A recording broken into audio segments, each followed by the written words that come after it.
ಪಟಪಟ ಅಂತ ಅರಳು ಹೊರದಂಗೆ ಮಾತನಾಡೋ ಕನ್ನಡದ ನಂಬರ್ 1 ನಿರೂಪಕಿ ಅನುಶ್ರೀ ಹೃದಯದಲ್ಲಿ ಈಗ ತನ್ನನಂ ಸಂಚಲನ. ತಮ್ಮ ಮಾತಿನ ಮೂಲಕವೇ ಮೋಡಿ ಮಾಡಿ ಕರುನಾಡ ಪ್ರೀತಿ ಪಡೆದಿರುವ ಮಂಗಳೂರಿನ ಈ ಹುಡುಗಿ ಅಂತೂ ಇಂತೂ ಹಸೆಮಣೆ ಇರೋ ಬಗ್ಗೆ ಗುಡ್ ನ್ಯೂಸ್ ಕೊಟ್ಟಿದ್ದಾರೆ. ಹೋದಲ್ಲಿ ಬಂದಲ್ಲಿ ನಿಮ್ಮ ಮದ್ವೆ ಯಾವಾಗ ಅಂತಿದ್ದ ಮಂದಿಗೆ ಹೋಳಿಗೆ ಊಟ ಹಾಕ್ಸೋದಕ್ಕೆ ಅನುಶ್ರೀ ರೆಡಿಯಾಗಿದ್ದಾರೆ. ಕನ್ನಡದ ಖ್ಯಾತ ನಿರೂಪಕಿ ಅನುಶ್ರೀ ಅವರು ಆಗಸ್ಟ್ 28ಕ್ಕೆ ಮದುವೆ ಆಗಲಿದ್ದಾರೆ. ಕೊಡಗು ಮೂಲದ ಕಾರ್ಪೊರೇಟ್ ಉದ್ಯಮಿ ಜೊತೆ ಅನುಶ್ರೀ ಮದುವೆ ನಡೆಯಲಿದೆ.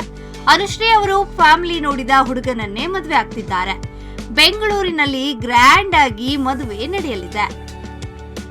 ಜೀವನದಲ್ಲಿ ಸಾಕಷ್ಟು ಏಳು ಬೀಳುಗಳನ್ನ ಕಂಡಿರೋ ಅನುಶ್ರೀ ಅವರು ಬದುಕು ಕಟ್ಟಿಕೊಂಡ ರೀತಿ ಸಾವಿರಾರು ಹೆಣ್ಮಕ್ಕಳಿಗೆ ಸ್ಫೂರ್ತಿ.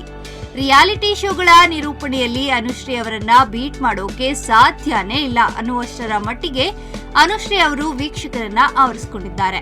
ಅನುಶ್ರೀ ಯಾವುದೇ ಕಾರ್ಯಕ್ರಮಕ್ಕೆ ಹೋದ್ರೂ ಮೊದಲು ಎದುರಾಗೋ ಪ್ರಶ್ನೆ ಮದುವೆ ಯಾವಾಗ ಮೇಡಮ್ ಅನ್ನೋದು.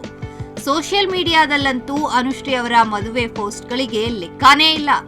ಇದೀಗ ಅನುಶ್ರೀ ಬದುಕಿನ ಹೊಸ ಚಾಪ್ಟರ್ ಓಪನ್ ಮಾಡಲು ರೆಡಿಯಾಗಿದ್ದು ಎಲ್ಲೆಡೆಯಿಂದ ಶುಭಾಶಯಗಳ ಮಹಾಪೂರವೇ ಹರಿದು ಬರ್ತಿದೆ.